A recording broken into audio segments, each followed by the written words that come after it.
Oh boy. Things got real interesting the last few days. Welcome back to Golf This Week, your source of weekly golf news.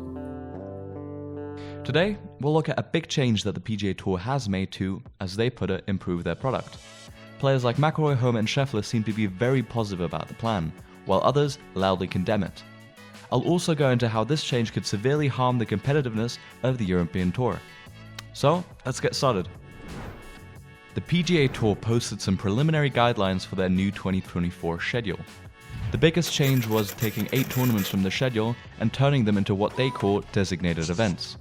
I'll call them Class A events to avoid confusion. Basically, these tournaments will have fields of around 70 players, higher prize purses and no halfway cut. Sounds familiar. That's not a knife. That's a knife. Alongside the 4 majors, the Players' Championship and the FedEx Cup tournaments, these Class A events are supposed to be spread out across the regular season, with the standard 144-player Class B events filling the gaps. These events will have a cut and are likely to have lower prize purses and end-of-season points. This may not seem that different to the current model, but there are a few crucial changes regarding one's ability to qualify for the Class A events. Due to the lower number of playing spots, players will need to be top 10 in the current FedEx Cup rankings, top 30 in the World Golf rankings, or be a top 5 player in the B events of a certain time period to qualify for a spot. There are a few reasons for why the PGA Tour has made this change. Firstly, it is likely that the Tour wants to make more money by selling their network partners and sponsors a more attractive product with the Class A event fields. Phil Mickelson recently tweeted about how the Player World Rankings affect TV revenues, which means that the PGA Tour will have an interest in getting the top-ranked OWGR players to play the tournaments. And this is confirmed by the Tour's confidence that top players are going to attend these events. The PGA Tour has announced that players will no longer be obligated to play tournaments, which probably means that they're going to offer the players a deal which they cannot refuse. I'm going to make them an offer he can't refuse.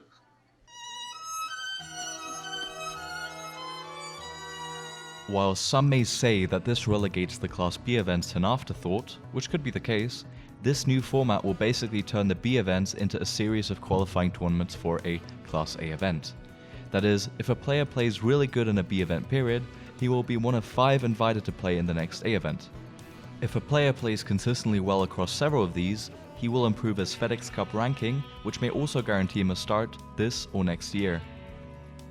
According to the Tour, the reason they have split the events in this manner is to give the top-ranked players the flexibility to play the B events that they need to in order to guarantee a place in the Class A events. On the flip side, the players only qualifying for the B events will have the ability to play in A events if they're playing well. Rory McIlroy put it as follows. But there's, it's trying to get the top guys versus the hot guys, right? I think that creates a really compelling product, but... So, let's use an example. Adam Scott, big name, currently not a OWGR top 30 player and far off the top 70 in the FedEx rankings. If his standings remain the same and we assume that he won't get any of the 4 sponsors exemptions, he will have to play in the B events to qualify for the Class A event, which he'll only achieve through a win or good consistent performance.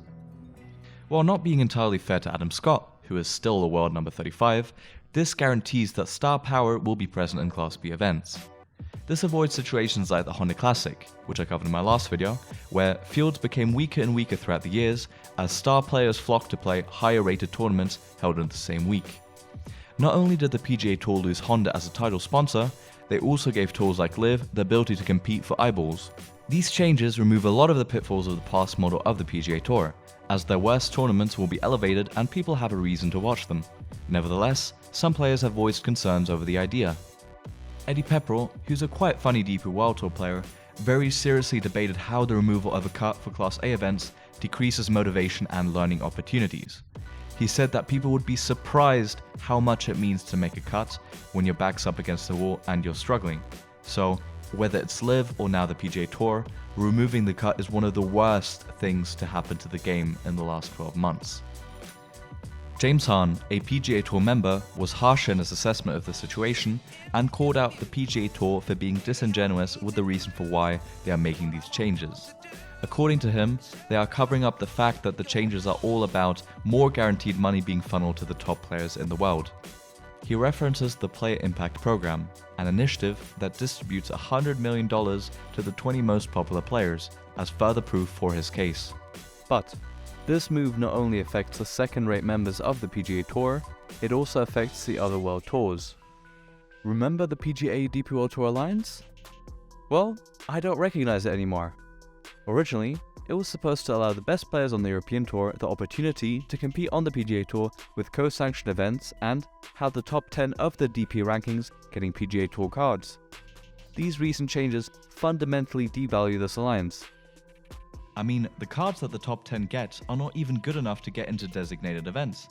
The only way for them to get into these events is through sponsors exemptions or being in the top 30 of the OWGR.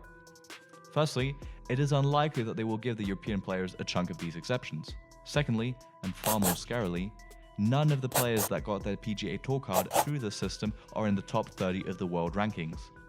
This forces these players to travel to the US with a card that is not going to guarantee them starts in the big money tournaments, which just seems a bit backwards to me. Look, I understand why they do it, and I admit that I'm biased as a European here, but this move ultimately undermines the idea of a PGA DP World Tour Alliance.